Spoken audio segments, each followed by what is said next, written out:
Apapun mereka keluarkan di media sosial. Iya. Ketemu teman baru lewat mabar. Ya sekarang ya Mbak, banyak gamer-gamer nih ya. Betul.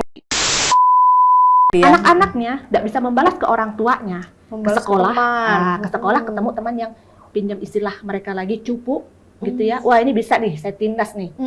Balaskan ke temennya. Oh itu sampai kapan? Gitu terus. Jadi memang harus diputus, Mbak. Yuk mulai peduli pada diri sendiri. Jangan membiarkan diri menjadi korban berlarut-larut karena efeknya tidak baik, luar biasa. Efeknya tidak hanya untuk Anda, tapi juga untuk orang-orang di sekitar Anda, orang-orang yang Anda sayangi, Anda cintai.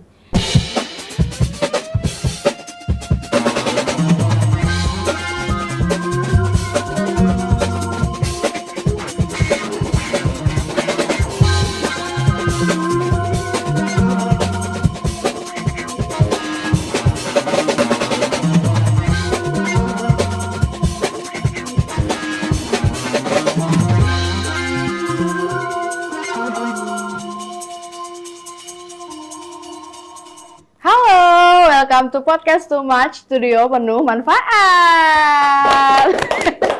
Terima kasih tepuk tangannya. Seru sekali teman-teman saya hari ini ya. Harus semangat terus kita menyambut setiap harinya begitu. Oke teman-teman di rumah, atau sobat Too Much dimanapun kalian berada ya. Jadi Ninda ini dapat bocoran data begitu.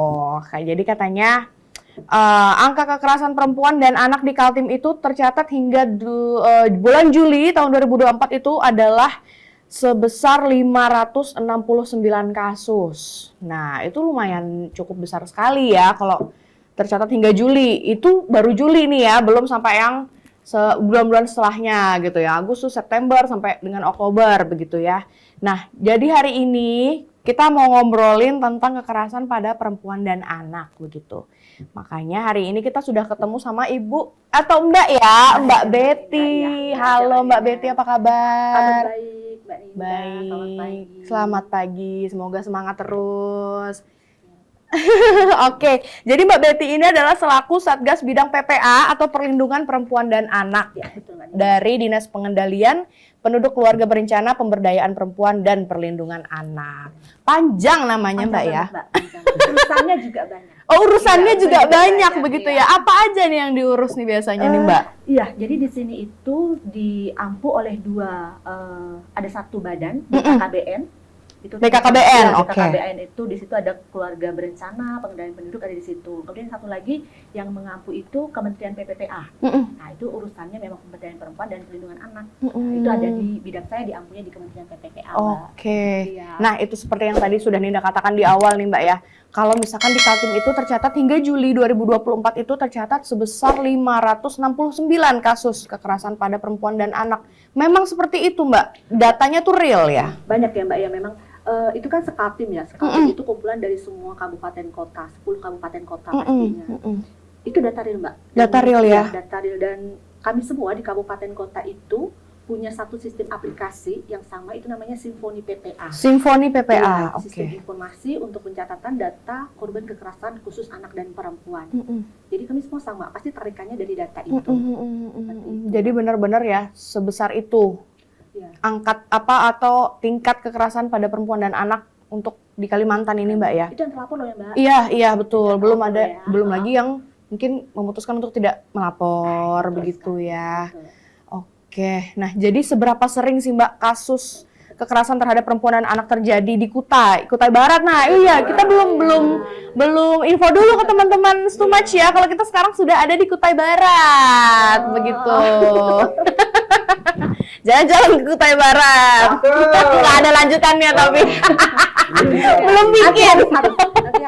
belum bikin ya. Nah jadi di Kutai Barat ini Mbak seberapa sering sih tingkat kekerasan pada perempuan dan anak? Oke. Mbak Ninda, kalau misalnya ngomong soal data, kekerasan, kita harusnya pakai data ya Mbak ya. Pakai data. Jadi untuk di Kutai Barat sendiri, sampai per September 2024. September 2024, oke. Itu data yang kami tarik dari Simfoni, itu ada 48 kasus. 48 kasus. 48 Dari awal tahun sampai Dari September Januari 2024 ya. sampai 2024 itu ada 48 kasus yang korbannya perempuan dan anak. Itu kalau misalnya dibandingkan dengan 2023 selama setahun sampai Desember itu 57 kasus. Mbak Nida bisa bayangin aja ketika 1 tahun 57 kasus, ini baru September sudah 48 kasus. Bagaimana sampai akhir Nah, tahun lagi nanti Sebenarnya ya? berharapnya tidak sebesar itu, Betul. tetapi kalau dilihat dari kenaikan sih Cukup ya, signifikan. cukup signifikan. Jadi Oke. ya lumayan kasusnya. Lumayan sering berarti Benar, Mbak ya. benar. Iya, Mbak Betty. Setahu Ninda ini kan jenis-jenis kekerasan itu ada yang namanya kekerasan seksual, kekerasan fisik, terus juga psikologis dan juga ada penelantaran. Ada lagi nggak Mbak tambah-tambahan yang lain? Ada kekerasan di media online. Media online, oke. Jadi mau tidak mau suka tidak suka, kubar ada tuh. Ada kasus tercatat Walaupun ya Mbak ya? kadang-kadang korbannya nggak sadar kalau dia jadi korban di situ. Berarti itu bentuk pembulian begitu ya? Ya benar, bentuk pembulian. Anak-anak remaja zaman sekarang, Mbak Dina masuk Gen Z nggak ya? Enggak. Nggak ya? Di atasnya Di atas kebetulan, ya? tapi kelihatan kayak Gen Z nggak sih? Pengen banget nih. Jadi Gen Z sekarang Mbak memang sudah tipikalnya ya Mbak ya. Tipikalnya ini juga mau tidak mau Kutai Barat juga harus siap-siap ini untuk para orang tuanya bahwa kepekaan mereka terhadap resiko-resiko yang terjadi di media sosial itu kurang banget. Bahkan orang tua sendiri pun nggak paham kalau ternyata anaknya beresiko sangat besar menjadi korban di media sosial. Gitu Mbak. Kutai Barat udah riskan banget. Oke. Kenapa sih Mbak kira-kira kalau misalkan orang tua itu ternyata tidak sadar kalau anaknya adalah korban begitu, atau mungkin terlalu menggampangkan, atau mungkin ayo udah biarin aja anak muda kali. Mungkin gitu, apa gimana Mbak? Ya macam-macam sih Mbak ya. Sekarang ini kan sebenarnya bukan cuma anak Gen Z yang semuanya mau serba praktis, mau instan. Bahkan kita yang di atasnya Gen Z juga kebawa-bawa. Jadi pengennya semuanya serba cepet. Contoh kecil, orang tua sibuk bekerja di luar rumah, ayah dan ibu. Kemudian pulang ke rumah anaknya rewel, lagi capek, lebih aman apa? Anak diem, kasih aja gadget. Dari usia 2 tahun, 3 tahun mungkin sudah seperti itu. Kemudian penggunaan gadget di anak ini makin lama kan akhirnya mereka terbiasa daripada berhadapan dengan manusia biasa, dengan orang tuanya yang ngobrol, mereka lebih suka berhadapan dengan gadget. Apapun mereka keluarkan di media sosial. Ketemu teman baru lewat mabar, ya sekarang ya Mbak banyak gamer-gamer nih ya. Game online ya. Gak cuma anak-anak muda, kita yang tua aja kadang-kadang ya me time-nya tuh ngegame. Iya. Me time-nya tuh ngegame. Bagi anak-anak. Termasuk saya juga begitu. Saya juga kadang-kadang begitu, Mbak. Kadang-kadang me time kita ngegame. Nah, kalau untuk kita yang sudah dewasa ini, ketika kita punya teman baru kan kita filter nih ya, Mbak ya. Betul. Kita filter. Ini orang beneran nggak sih? Atau dia cuman baik-baik di depannya aja. Maksudnya baik-baik, gambarnya ganteng, fotonya ganteng dan lain-lain. Nah, kalau untuk anak-anak remaja itu belum nyampe ke situ, Mbak. Karena memang secara psikologis mereka memang belum bisa memilah ada baik buruk atau tidaknya belum sampai ke situ. Jadi ketika punya teman mabar baru, ngajak ketemuan, kirim foto dong, kirim alamat dong. Mereka nggak takut, nggak ragu untuk mengirimkan. Tidak memikirkan jangka panjangnya ya. Itu dia. Dan orang tua merasa bahwa oh ya sudah, anak saya sudah nggak nyampe ke situ. Mereka nggak nyampe harus bawa. Ternyata penting bahwa ngecek HP anak itu, walaupun anak bilang mama papa mengganggu privasi saya, itu penting gitu ngecek anak itu apa aja sih aktivitas dia. Betul. Nah, orang tua sekarang nggak nyampe ke situ, banyak yang belum sampai ke situ untuk berpikirnya apa saja yang dilakukan, apa saja data-data pribadi anak yang dikirimkan di media sosial. Nah, ada beberapa kasus di Kutai Barat, itu sudah terjadi. Data pribadi si anak ini sudah tersebar di luar, data yang tidak sepantasnya pastinya Mbak ya, datanya nggak pantas pasti, sudah tersebar di luar, baru orang tua tahu. Nah, itu sudah masuk ranah ya kekerasan di media sosial, kekerasan di media online. Jadi foto pribadi disebar, mohon maaf bahkan dengan kata kasar dijual begitu. Itu ada, itu kasus beberapa tahun yang lalu. Yang kita harapkan sih sekarang semoga semakin peka ya. Dan tidak pernah terulang lagi. Orang-orang belajar gitu loh dari kasus ini, kasus A, kasus B. Seperti itu sih Mbak. Nah, kalau untuk di Kubar sendiri Mbak, dari jenis-jenis kekerasan yang ada ini yang paling sering terjadi di sini tuh jenis apa tuh Mbak? Paling sering terjadi. Paling sering terjadi. Ini mungkin tidak hanya di Kubar sih, Oke. tidak hanya di Kubar, tetapi yang paling banyak terjadi kekerasan seksual. Seksual ya. Betul. Oke. Dan yang lebih mirisnya lagi, kekerasan seksual di Kutai Barat, ini warning buat para orang tua, itu persetubuhan di bawah umur. Oke. Persetubuhan di bawah umur. Kalau Undang-Undang Perlindungan Anak itu kan Mbak, walaupun suka sama suka, ketika yang dilakukannya atau anunya di bawah umur, tetap kena tuh. Tetap kena pasal-pasalnya. ya, Iya, oke. walaupun judulnya suka sama suka. Iya, iya. Begitu. Itu banyak banget. Iya, Itu prihatin apalagi banget. yang kasus sedang viral yang sekarang nih ya. Yang nggak usah dibahas lah ya kasus Oke. viralnya apa ya. Apa itu, Mbak? Teman-teman Apa semua itu? pasti tahu kan. Iya, itulah ya pokoknya. Tapi memang kalau misalkan anak itu di bawah umur, walaupun suka sama suka tetap Bener, dihukum ya. tetap. Yang mendapat hukumannya nih, yang mana nih Mbak? Kedua-duanya kah atau salah satunya? Pelakunya dong Mbak pasti. Pelakunya ya. Kalau untuk korbannya, ya pasti Mbak, walaupun dia tidak dihukum secara hukum negara, tetapi hukum sosial pasti kena. Iya sih. Kena mental, benar, yang benar. istilah mereka sekarang ya. Betul, kena Kena mental. mental. Betul. Iya. Oke, tapi kalau misalkan dia membela diri saya tidak merasa saya menjadi korban, saya mau kok sama dia begitu. Contoh, Oke, ya iya. kan? Mbak Ninda bener Coba banget. tenang. Coba tenang, kan contoh. Ini udah heboh nih. Oh, udah heboh. Tapi bener Mbak Ninda, ini bener banget. Ini menarik karena banyak yang memang persetubuhan di bawah umur ya. Itu karena suka sama suka, dan justru korban merasa keberatan ketika masalah ini dibawa ke ranah hukum. Biasanya itu yang tidak terima itu kan keluarga, orang tua. Keluarga si korban ya. Orang tua. Nah, itu yang biasanya tidak terima. Saya tidak menyebutkan di mana, tapi ada. Saya ambil contoh kasus aja untuk menggambarkannya ya, ya Mbak, boleh, ya nggak Mbak. apa-apa ya. Jadi ada persetubuhan di bawah umur, ini sama-sama anak-anak nih, sama-sama di bawah umur. Oh, sama-sama. Yang namanya di Seumuran bawah ya. umur itu kan 18 tahun, dari kandungan sampai 18 tahun gitu Iya. ya Mbak ya. Jadi sama-sama di bawah umur nih, baik pelaku dan korbannya lah, kita anggap aja pelaku dan korban begitu, sama-sama di bawah umur. Keluarga tidak terima, kemudian masuk ke ranah hukum. Si korban menolak untuk memberikan keterangan. Karena dia merasa bahwa saya melakukannya dengan sukarela, tidak diimingi apa-apa, itu bentuk cinta saya kepada pasangan saya. Luar kepada biasa pacar cinta. saya. Sebutin itu Mbak. Sebutin itu. Bucin, ya, sebutin bener-bener. itu. Tapi itu memang ada. Cuman ketika memang keluarga, orang tua merasa bahwa itu perlu ditindaklanjuti secara hukum, ya proses tetap bisa berjalan. Tetap berjalan ya. Proses Oke, dan tetap pada bisa akhirnya proses ke hukum ini bagaimana Mbak? ketika itu korbannya dewasa, itu nggak main-main, memang tetap berlanjut. Nggak main-main ya. Tetap berlanjut. Tapi ketika itu pelakunya anak-anak, biasanya ada kan, kalau untuk pidana anak itu kan punya sistem peradilan sendiri. Kan. Jadi untuk anak yang berhadapan dengan hukum, khususnya pelaku, itu beda mengaturnya. Tetapi tetap ada efek jera. Iya, Ada betul, efek jerahnya. betul. Nah, ini juga sebagai himbauan buat teman-teman, sobat-sobat Sumaj di luar sana ya. Kalau misalkan memang walaupun kesannya katanya suka sama suka, tapi kalau di bawah umur tetap akan diproses secara hukum juga ketika Betul. keluarga dari si korban tidak berkenan begitu ya. Ya, tapi nggak ada sih, maksudnya orang tua dimanapun Nggak ada, Mbak. pasti akan menjaga anaknya dong, Ketika ya kan, tahu Mbak? terjadi hal-hal yang sudah di luar batas, Betul. orang tua mana pasti tidak terima. Oke. Miris, Pak, ya. Iya, miris Pasti. banget begitu ya. Peran orang tua tuh sangat penting. Oh benar. Semua berawal dari rumah biasanya. Itu. Oke, Mbak Betty. Siapa aja sih pelaku kekerasan yang paling sering dilaporkan ini? Misalkan orang-orang terdekat, misalkan kayak suami istri, kekerasan pada rumah tangga, misalkan gitu kan.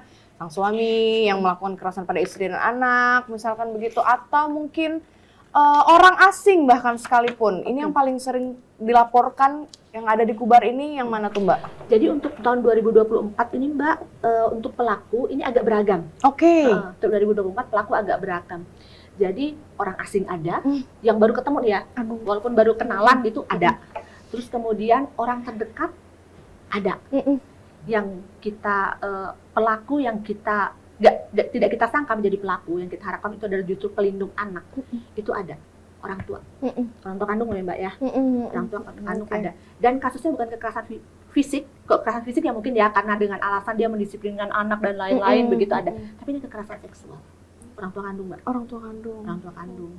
Kemudian ada juga pasangan, pacar itu, makanya saat ini kami eh, rajin untuk ke sekolah-sekolah untuk kekerasan dalam pacaran itu apa, supaya mereka melek. Ketawa Mas. Supaya Soalnya ada mereka pelaku melek. juga dulu ya. Korban. Oh, luar biasa.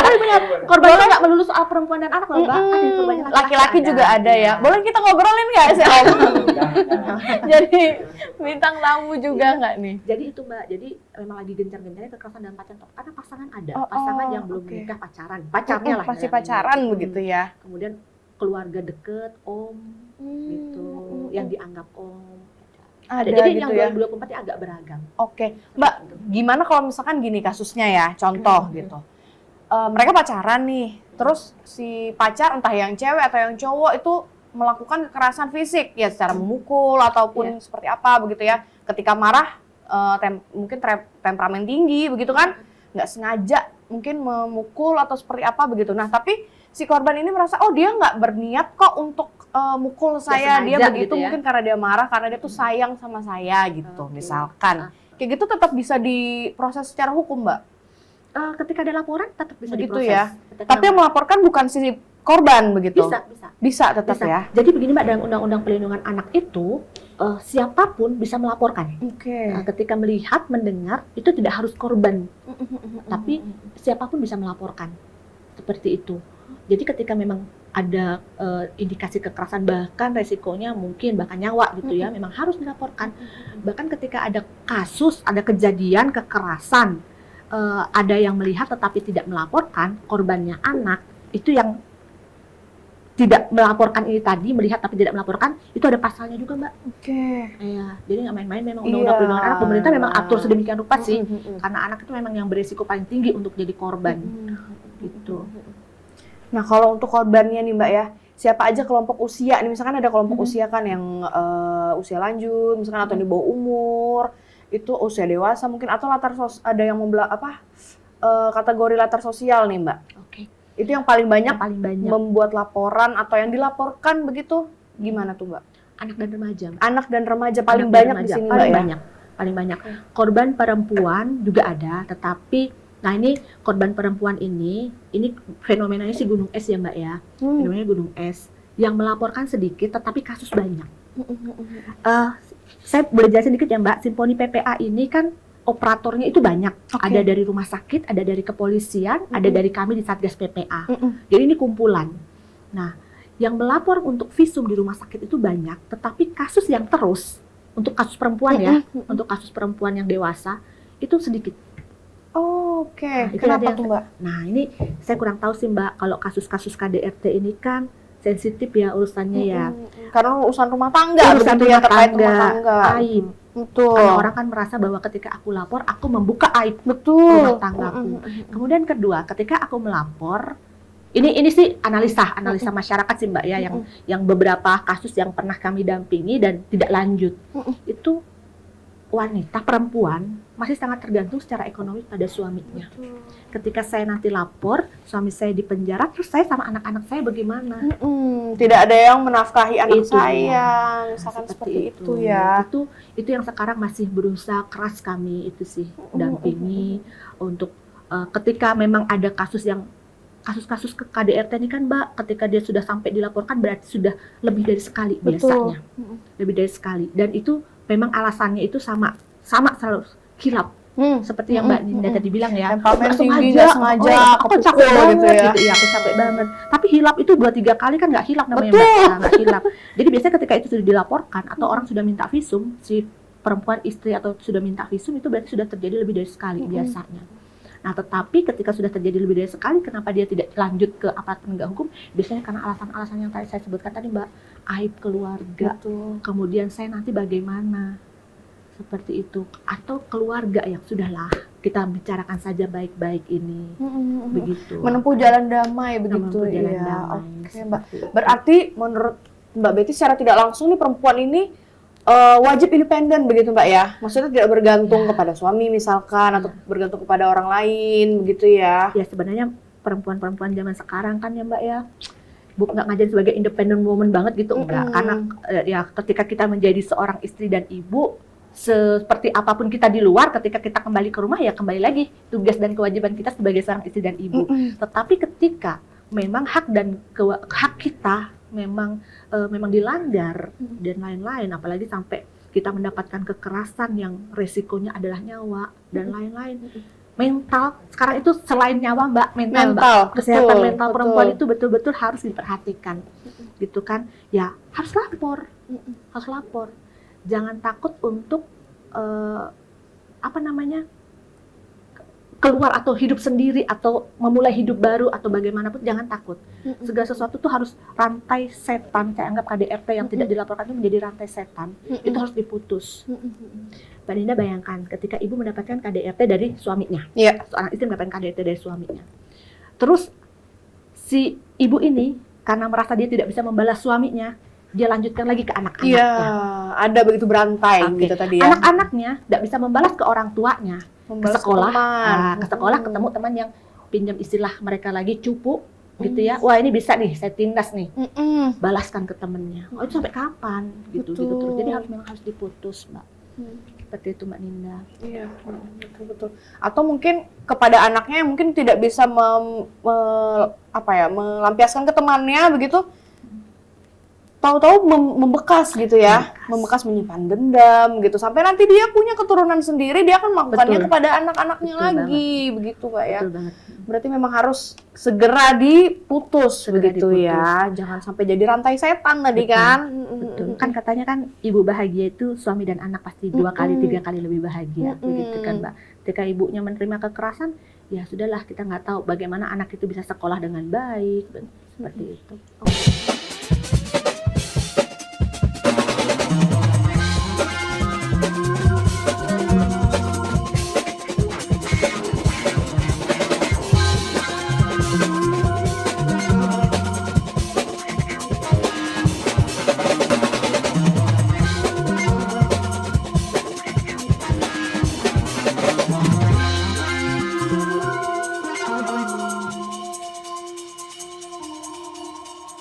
Mbak, kalau ngomongin norma sosial nih kan, di mana-mana kebanyakan norma sosial itu akan, maksudnya masyarakat itu akan menentang ya tindak kekerasan, tapi ada pasti yang kayak menormalkan begitu, misalkan iya memang itu istrinya suka pulang malam misalkan Ya, gitu ya, kan, atau anaknya tuh suka keluyuran Ya, begitu, ya, nggak apa-apa ya. dipukul sama orang tuanya misalkan Ya, gitu ya. Ada nggak sih di daerah Kutai Barat ini yang kira-kira menormalisasikan tindak kekerasan pada rumah tangga begitu Mbak? Saya pakai bahasa menormalisasikan, ada sih sebenarnya. Ada ya. Itu juga tantangan buat kami sih Mbak, yang kerjanya memang di bagian ini ya. Jadi tantangan. Jadi ketika kami memberi masukan kepada para orang tua yang memang terindikasi untuk melakukan kekerasan, baik itu secara verbal, kebanyakan verbal sih Mbak. Kalau fisik ya memang sudah tampak ya, biru-biru, Iya. patah-patah gitu. Tapi kalau secara verbal, Patah-patah Mbak. Ada yang ngomongnya, ini agak ngilu-ngilu ya. patah-patah yang tampak fisik gitu ya Mbak ya. Itu kan sudah pasti di visum lah dapet ya. Iya, Tapi kalau iya. misalnya kekerasan verbal, kekerasan secara psikis, kita nggak bisa nampak dari luar. Betul. Tetapi nanti tiba-tiba di sekolah, Mbak, di Kutai Barat ada beberapa kasus bunuh diri. Ada beberapa kasus bunuh diri yang dilakukan oleh anak-anak. Coba kita pikir, anak-anak seusia Anak. itu sampai memikirkan untuk mengakhiri hidup sendiri itu kan apa ya dalam pikiran dia gitu ya? Seberat sudah apakah iya, hidup dia? sudah saking Seberat memikul apakah hidup dia? beban berat begitu Betul. ya. Padahal secara garis besar dia di sekolah baik, temennya banyak dan lain-lain. Berarti kan ada sesuatu di dalamnya. Iya. Ada sesuatu di dalamnya. Kita tidak tahu bagaimana perlakuan orang tuanya, bagaimana dia dididik di rumah, bagaimana orang tuanya mengasuh. Apakah dengan kata-kata yang merendahkan? Nah, seperti itu kan yang nggak nampak. Itu yang nggak nampak. Nah, itu banyak, Mbak. Itu banyak. Dan orang tua itu gini, Bapak Ibu minta tolong nanti ketika anak sistem mengasuh itu tiap keluarga berbeda. Yes. Saya tidak bisa memaksakan. Mbak Nina sudah berkeluarga belum? Belum ya? Belum. Oke. Misalnya Mbak Nina Pengennya berkeluarga nih. Nanti ada nomor online-nya. Jangan dong. Misalnya Mbak Ninda, nanti kalau mengasuh anak harus seperti ini dong, harus seperti saya gitu kan. Saya nggak bisa begitu. Saya mengasuh anak saya dengan pola saya. Mungkin Mbak Ninda nanti kelak mengasuh anak Mbak Ninda dengan polanya Mbak Ninda sendiri. Gitu. Tetapi apapun bentuk mengasuhnya, yang harus dihindari itu adalah melakukan kekerasan dengan menormalisasikan dengan alasan saya mendidik atau mengasuh anak saya. Sekarang udah bukan, kan ada nih Mbak orang tua yang bilang gini, zaman dulu saya dipukul rotan sama bapak saya nggak apa-apa, saya jadi orang adil sekarang gitu. Bapak ibu guru dulu kami dijemur di panas menghadap matahari, it's okay, nggak masalah. Tapi kami menjadi orang yang baik sekarang gitu. Kenapa sekarang ada undang-undang perlindungan anak malah itu? Pada prinsipnya undang-undang dibuatkan untuk membantu, menjaga ya untuk anak-anak kita yang beresiko ini, karena zaman beda. Iya, betul. Zaman beda. Kemudian cara berpikir juga akhirnya berbeda. Lingkungan Begitu. juga Lingkungan mempengaruhi berbeda. Mbak ya. Iya, zaman dulu mungkin kita harus terima surat 2 minggu dulu baru tahu kabar. Kalau sekarang hanya sekali cetek kita udah Iya, tahu. betul. Benar. Hitungan detik ya. Betul. Informasi ke anak-anak kita juga udah kadang anak-anak kita udah jauh lebih tahu daripada Betul. kita. Gitu. Iya, karena anak-anak muda gitu ya, apalagi anak-anak kecil aja tuh udah melek internet banget kan, bener melek banget, Mbak teknologi Linda. banget. Bener banget. Begitu. Jadi nggak bisa orang tua menormalisasikan bahwa saya dengan demi alasan mendidik anak saya karena dia sering pulang malam dan lain, terus saya pukulin dia. Gitu. Sebenarnya udah nggak bisa lagi. Tapi ada ya, tetap Tapi ada ada. ya. Ada Oke. baru kan anak-anak saya. Ini ada contoh menarik nih Mbak. Contoh menarik di sebuah kecamatan di Kutai Barat, saya tidak sebut kecamatannya, itu ada seorang ibu yang berkata begini pada waktu kami melakukan kegiatan di kampungnya. Ibu saya ini sudah berusaha untuk peka terhadap anak-anak di lingkungan saya. Jadi saya menegur ketika ada anak tetangga saya yang melakukan perbuatan yang memang tidak pantas untuk anak seusia dia. Tetapi Bu, orang tuanya datang ke saya dan bilang, itu anak-anak saya, kenapa kamu yang repot? Lah ini sudah nih, ini tantangan nih Mbak. Ini tantangan. Jadi yaitu pola asuh berbeda, tetapi yang kami mau tekankan adalah jangan pakai kekerasan. Hati-hati berbicara. Betul. Kan ada juga istilah doa orang tua, Ucapan orang tua adalah doa, ya. betul. Nah, seperti itu. Jadi ada Mbak, tetapi yaitu pelan-pelan kita coba untuk jangan dong dengan alasan kau mendidik anak tetapi kau pukul. Kamu katakan dia dengan kata-kata yang tidak pantas. Anak tidak tahu, mohon maaf ya, anak tidak tahu diri dan lain-lain, BODO dan lain-lain gitu. Kalau bisa jangan. Itu kadang suka lepas aja. Masih ada ya sampai Masih ada, sekarang Mbak masih ya. ada. Perilaku seperti Masih itu ya. ada. Ya kalau kata TikTok itu parenting VOC. Iya kan? Oh, Om Is nggak tahu nih karena nggak main TikTok ya Om. Iya, maklum Om. Kalau Om Is faktor U ya Om. Gitu ya. Ini agak tegang banget soalnya ya ngomong. Agak berat ya jadinya Iya, lama-lama ya. benar. Agak pusing kepala saya. Tapi Karena jangan takut untuk rumah miris tangga loh ya banget. Mbak ya. Enggak, insya Allah enggak sih. Cuman ya emang miris banget ya Mbak kalau kita ngobrolin kekerasan pada anak dan perempuan ini ternyata masih banyak banget bahkan ya sampai hari ini Banyak begitu. Aduh, gimana maksudnya? Kalau untuk saya sih saya tidak takut untuk berumah tangga ya, tapi takutnya untuk perempuan-perempuan di luar sana yang mungkin belum berumah tangga karena mendengar cerita seperti ini bisa jadi dia takut gitu Mbak. Karena ada teman saya. Nah, itu tuh seperti apa Mbak? Ya teman biasanya. Iya. Gitu ya, teman ya. Biasanya gitu. Teman emang teman. Oh, Ini real banget nih, real banget. Jadi sampai usia lanjut gitu ya. Terus lanjut. Usia lanjut Lansia dong. begitu. Lansia dong Mbak. Enggak juga sih, belum sampai situ. Cuman dia itu memutuskan untuk tidak berumah tangga, katanya karena takut, karena sering dengar cerita dari teman-teman ada suaminya yang selingkuh lah, sudah sekian tahun untuk berumah tangga gitu kan, tapi melakukan perselingkuhan, juga KDRT dan lain-lain. Nah, dia tuh jadi takut begitu. Nah, untuk menanggulanginya tuh seperti apa tuh Mbak? Menikah atau tidak menikah itu sebenarnya pilihan ya Mbak ya. Betul. Benar pilihannya aja, berat ya pilihannya. Ketawa Anda. Tapi begini, memang itu pilihan. Nah, untuk temennya Mbak Ninda, ya, temennya Mbak Ninda tadi, yang saya mau tanyakan, apakah dia pernah punya trauma masa lalu atau bagaimana, kan kita tidak tahu ya, kita tidak tahu. Tetapi ya saya ini menyarankan buat para yang belum menikah nih sekarang nih, yang berkualitas gitu ya, sudah mapan tetapi memang memutuskan untuk masih belum menikah, ya sebenarnya masalah rumah tangga dalam kehidupan itu pasti ada, pasti ada. Pasti ada. Jadi ketika Anda memutuskan untuk tidak menikah hanya takut sesuatu yang belum terjadi, itu sebenarnya Kalah sebelum berperang Mbak ya. Iya, bahasanya tuh ya. makin lama makin aneh ya bahasanya ya. Tapi ya jangan takut karena masalah yang belum Anda hadapi, begitu, seperti itu. Karena apa? masalah itu pasti ada gitu. Hanya sekarang kan bagaimana kita nyiapin dirinya aja ya, Mbak, ya. Betul. Ketika semakin banyak orang yang terpapar dan tahu apa itu kekerasan, bagaimana Anda mencegah ketika di rumah Anda, saya bagaimana di dalam rumah saya untuk mencegah saya melakukan kekerasan, atau apa yang harus saya lakukan ketika saya menjadi korban kekerasan, ya saya pikir sih bukan semuanya akan baik-baik saja, tetapi pasti bisa dilewatin. Jadi jangan takut, Mbak. Bilang sama temennya ya, Mbak ya. Oke. Jangan takut. Saya suruh nonton ya habis ini ya. Jangan takut. Podcast sama Mbak Betty. Menikah atau tidak menikah itu pilihan, tetapi jangan sampai memutuskan tidak menikah karena takut masalah yang belum terjadi. Betul. Oke. Ini kita balik lagi ke kekerasan Siap. pada perempuan dan anak, Mbak. Kalau faktor ekonomi itu kira-kira menjadi latar belakang juga nggak sih, Mbak, terjadinya kekerasan di rumah tangga atau kekerasan pada perempuan dan anak? Ada, Mbak. Atau itu salah satu faktor penentu. Iya, faktornya benar. gitu. Faktor Benar banget, Pak ekonomi Mbak Ninda. biasanya kan. Bener banget, Mbak Ninda. Jadi ada beberapa kasus kekerasan dalam rumah tangga. Ada juga salah satu kasus viral yang ada di Kutai Barat. Oke. Itu basicnya memang latar belakang sosial dan ekonomi.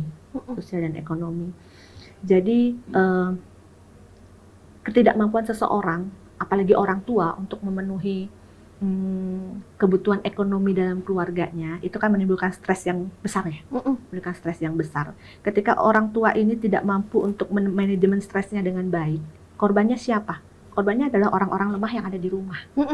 Gitu. Emosinya tinggi, udah temperamen gitu ya, emosinya tinggi, stres, pulang ke rumah, pulang ke rumah, gak dapat itu, anaknya bilang, "Bapak, besok aku harus beli buku." Nah, contoh kecil aja. Contoh kecil aja. Udah, emosi langsung naik. Nggak tahu ya, Bapak capek dan lain-lain. Pertamanya cuma ngomel gitu doang, tapi nggak lama-lama. "Kamu bisa nggak sih?" Nah, Tidak bisa memanajemen emosi berarti tidak bisa begitu, Mbak, manajemen ya? emosi. Karena apa? Tekanan, memang tekanan sosial ekonomi. Stres orang tua ada. Memang faktor sosial dan ekonomi menjadi penentu, faktor penentu terjadinya kekerasan atau tidak. Tapi nggak semua ya. Nggak semua orang dengan sosial ekonomi yang menengah ke bawah itu pasti melakukan kekerasan, tidak. Enggak juga. Ya. Tapi kekerasan bisa terjadi karena itu. Karena Faktornya ya, beban salah atau satu stres faktornya. kan. Oke, kalau itu adalah faktor dari ekonomi begitu, Mbak. Kalau misalkan faktor pendidikan rendah, misalkan begitu Pendidikan ya, rendah ya. bisa juga nggak mempengaruhi tingkatan kekerasan dari dalam rumah tangga itu? Bisa banget, Mbak. Ada ya, ada kasusnya ya. Ada banget. Kalau tingkat pendidikan rendah maupun tinggi nih, lebih banyak yang mana nih, Mbak? Untuk saat sekarang sebenarnya tingkat pendidikan ada korban yang tingkat pendidikannya, oh kamu kan sudah sarjana, sudah ini kok masih bisa sih kena jadi korban gitu. Kemudian ada juga yang pendidikannya rendah gitu. Kan orang-orang kan bilang kalau pendidikan rendah, oh pantas karena pendidikan dia rendah, makanya dia tidak paham begitu ya. Kadang-kadang kan masyarakat berpikir seperti itu. Tapi ada juga korban yang tingkat pendidikan tinggi menjadi korban, ada. Untuk pelakunya sendiri, Mbak, ada nggak yang dari, maksudnya mereka tuh mendapatkan pendidikan tinggi begitu kan, tapi tetap melakukan kekerasan juga, ada nggak sih, Mbak? Banyak, Mbak. Ada ya. Jadi banyak banget. sektor pendidikan juga rendah maupun tinggi juga tetap akan melakukan maksudnya kekerasan gitu ya. Resiko untuk melakukan kekerasan dan resiko untuk menjadi korban tetap sama. Ada sih, ya. tetap sama. Jadi kayak agak ngilu-ngilu gimana gitu Jadi, soalnya kan. kita berpikirnya miris banget. berpikirnya ini pasti orangnya nggak sekolah, dia jadi kayak preman di pasar gitu misalnya ya, preman terus dia pasti melakukan kekerasan gitu. Ternyata enggak, Mbak. Enggak juga. Mbak Ninda, jadi ternyata sekarang itu ada orang yang berpendidikan tinggi, orang terhormat sekalipun melakukan kekerasan. Ada. Oke. Memang faktor utamanya adalah tidak bisa memanajemen emosi itu tadi, Mbak ya. Salah satunya iya. Kemudian sekarang gini, kekerasan itu kan yang Mbak Ninda tadi ada bilang penelantaran ya, Mbak ya. Nah, di Kobar ini kasus penelantaran agak lumayan banyak. Kalau misalnya kasus KDRT itu di atas 3 bagi saya itu udah banyak, Mbak. Ini pendapat pribadi tapi ya. Iya. Pendapat pribadi, di atas 3 itu udah banyak. Jadi kasus penelantaran di Kutai Barat ini lumayan banyak. Dan justru bukan dari orang-orang yang tidak punya. Kan ditelantarkan, tidak dibiayai, tidak dinafkahi karena tidak punya gitu ya. Karena sosial ekonominya rendah gitu. Ternyata enggak. Jadi dari orang berada pun juga Orang bisa berada menelantarkan anak begitu ya. Dan Mbak Nina tahu fenomena apa yang terjadi di Kutai Barat? Ini mohon maaf. Mohon maaf. Dalam keluarga, selain ayah, suami, istri, dan anak, ada pihak kedua, ketiga, keempat, kelima. Paham maksud saya? Paham. Itu sebuah fenomena yang harus menjadi perhatian. Jangan ya karena kadang itu kan urusan rumah tangga orang. Betul. Enggak, tetapi ketika itu membuat orang-orang di dalam rumah, apalagi anak-anak menjadi korban sampai ditelantarkan, itu sudah harus menjadi perhatian oleh semua pihak, baik pemerintah dan lain-lain. Oke, berarti coba Dinda perjelas nih Mbak ya. Kita proses dulu pelan-pelan ya kan. Harus Jadi bisa ada ayah, suami, istri, anak. Tapi ada pihak kedua, ketiga begitu ya. Iya. Jadi gara-gara ada pihak kedua dan ketiga ini, istri dan anak-anak tertelantarkan. Iya. Oke. Bubar aja kan. Mungkin Sebenarnya mungkin se-Indonesia sebenarnya banyak ya. ada. Saya nggak berani ngomong yang lain, Pak. Saya ngomongnya di Kubar aja deh. Iya, di Kubar pun ada begitu. Ada. Nanti kan kalau bubar aja kan. Enggak, di tempat lain tuh pasti ada. Sebenarnya semuanya sama, semua kan sama. Dan itu sebenarnya bukan masalah yang ini kan urusan rumah tangga mereka lah. Jangan dinormalisasi Mbak ya. Yang Betul bahaya betul. itu ketika suami istri menitipkan anaknya ke orang ketiga, itu berbahaya kan? Benar gitu. Ada begitu tapi kasusnya. Itu berbahaya guys. Menitipkan anaknya ke orang ketiga. Iya. Orang ketiga maksudnya keluarga dia juga. Hah? Pernah kan begitu, ada pernah yang Yang gitu. Oh. aman gitu. Ada yang ada juga sampai sana otak benar-benar. saya.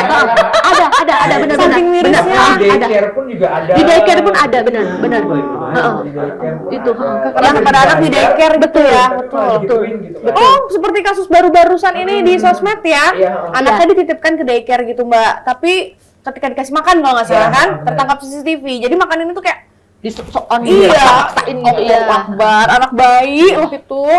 Betul. Aduh, luar biasa. Nah, Jadi itu memang gimana resiko tuh Mbak? Ya memang resiko untuk terjadi kekerasan tuh bisa terjadi di mana aja. Di mana Jangankan aja di daycare yang orang asing ya, bukan keluarga. Di keluarga kita, Pak Is bilang, di keluarga kita sendiri gitu. Yang dipanggil om, dipanggil tante, itu bisa melakukan kekerasan. Wah, jangankan itu Mbak, yang saya cerita tadi, orang tua sendiri kandung, ya, betul. orang tua kandung aja bisa melakukan seperti itu. Jadi ya, Miris. saya miris ya. Iya. Saya tuh kalau nganu begini nih kadang-kadang suka bergidik gitu loh. Iya, anu. betul. Karena kan saya seorang ibu Mbak Ninda, saya seorang ibu terus kayak gini, aduh kayak apa anak saya di dunia persilatan ini ya. Begitu. Persilatan. Iya, maksudnya gimana hidup itu keras kawan. Jadi menurut Mbak Betty nih anak itu perlu nggak sih untuk dibekalin seni bela diri begitu kan? Misalkan kayak kalau ada yang mau jahat coba maju sini wes gitu. Penting Perlu sih. nggak sih Mbak? Perlu. Cuman kan nggak semua anak yang mau bela diri. Tapi yang jelas untuk dibekali itu wajib. Minimal mereka aware atau mereka waspada terhadap atau peka terhadap keselamatan diri sendiri. Anak TK itu udah bisa loh Mbak Ninda diajarin. Kamu nggak boleh ya dipegang area yang tertutup baju dalam misalnya oleh orang-orang yang tidak semestinya. Hanya boleh dipegang mama, hanya boleh dipegang papa. Anak-anak PAUD TK itu sudah diajarin begitu. Jadi menghindarkan predator-predator gitu Iya, Mbak. Ya, iya. karena anak nggak tahu tuh dipegang begitu, mereka pikir Biasa aja. Oh gitu sayang kan. nih omnya gitu kan. Dicium gitu nggak apa-apa. Kan anak-anak harus dibekali. Omnya sayang, iya. Ya kan Itu dikira kan harus. begitu. Anak-anak kan nggak bisa berpikir, belum bisa ya Mbak ya. Benar. Jadi harus dibekali. Terus anak-anak yang sudah menginjak SMP, SD, SMP, SMA juga dibekali. Dirimu berharga dan lain-lain betul. seperti itu. Apa? Untuk mereka peka terhadap apa ya? Terhadap diri sendirilah. Ketika ada orang ya jangan ngajak kenalan, terus baru kenalan berapa lama sudah main peluk-peluk dan lain-lain ya. Tolonglah gitu kan. Ada tapi Mbak ya. Anak-anak sekarang kan begitu kan merasa bahwa mereka kan ada istilah ini Mbak. Apa namanya? Pacar bukan, tapi teman tapi FWB. FWB, friends with friendship benefit. ya. Tahu banget. genset ya. Maksudnya genset ya. Ya, nggak dia bener, Mas, genset dia. Genset dia. Ya, friend with benefit gitu-gitu. Itu kan istilah-istilah mereka sekarang yang kalau kita yang tua ini, kalau kita ini nggak paham, oh ya ini memang istilah anak-anak sekarang yang keren-keren. Tapi kan itu mereka pola-pola itu yang harus diluruskan. Mereka harus dibekalin seperti Oke. itu. Oke, Mbak Betty, kalau misalkan nih ya ada salah satu korban, tapi mudah-mudahan nggak ada lagi nih ya, ada nih korban mendapat kekerasan dalam rumah tangga maupun di luar, pokoknya kekerasan pada perempuan gitu ya. Terus korban ini ingin melapor, apa aja nih step-step yang harus dilakukan oleh si korban untuk melaporkan tindak kekerasan pada dirinya nih Mbak? Oke. si korban, keluarga atau siapapun yang melihat itu bisa langsung ke kantor polisi pastinya. Atau ketika mereka kan kalau banyak sekali warga masyarakat yang takut atau malu atau segan berurusan langsung ke kantor polisi, bisa langsung ke dinas kami, Mbak. Bisa langsung ke dinas kami. Oke. Atau ketika kejadian itu jauh, misalnya kan Kutai Barat ini kan letak geografisnya lumayan nih, Mbak. Jauh-jauh nih, baru jalannya juga lumayan gitu kan. Itu mereka bisa menelpon ke Sapa 129. 129 itu ya. Sapa 129. Sapa 129. Oke. Sapa 129 itu memang disiapkan oleh Kementerian PPPA di seluruh Indonesia itu untuk melaporkan ketika terjadi kekerasan. Dan itu biasanya kami juga kami sendiri di Kutai Barat sendiri, kami di Kutai Barat ini kadang-kadang tidak tahu bahwa terjadi kasus, tetapi nanti ada rujukan dari teman-teman di provinsi, UPTD PPA provinsi. Halo Kutai Barat, ini ada laporan yang masuk di Sapa 129 di wilayah Kutai Barat. Nah, setelah itu baru kami tindak lanjuti. Oke. Seperti itu. Jadi bisa ke Sapa 129 ketika jauh posisinya atau seperti apa. Nah, itu ketika ingin melaporkan gitu. Nah, tapi Mbak biasanya ada nggak sih ketika dalam proses pelaporan ini korban mendapatkan kendala? Itu pernah terjadi nggak, Mbak? Dan kendalanya biasanya apa aja? Oh, kendalanya sih banyak ya, Mbak ya. Kendalanya banyak. Yang paling sering, ya tidak sering sekali sih, tapi sering dan itu kendala juga buat kami adalah korban sendiri itu mendapat tekanan dari orang-orang di sekitarnya sehingga kasus tidak dilanjutkan. Jadi kendalanya memang dari internal aja begitu ya. Tapi di eksternal juga ada sih, Mbak. Oke, seperti apa tuh, Mbak? Letak geografis kan ya saya bilang tadi jalannya jauh. Kemudian kami sendiri juga ketika ingin melakukan penjangkauan juga terbatas. Seperti itu. Jadi juga salah satu ya kendala. Terus di Kutai Barat saat ini sedang on proses ya, Mbak ya. Bantu doa mudah-mudahan bisa segera. Jadi akan UPTD PPA, ada namanya UPTD PPA, Unit Pelayanan Teknis Daerah.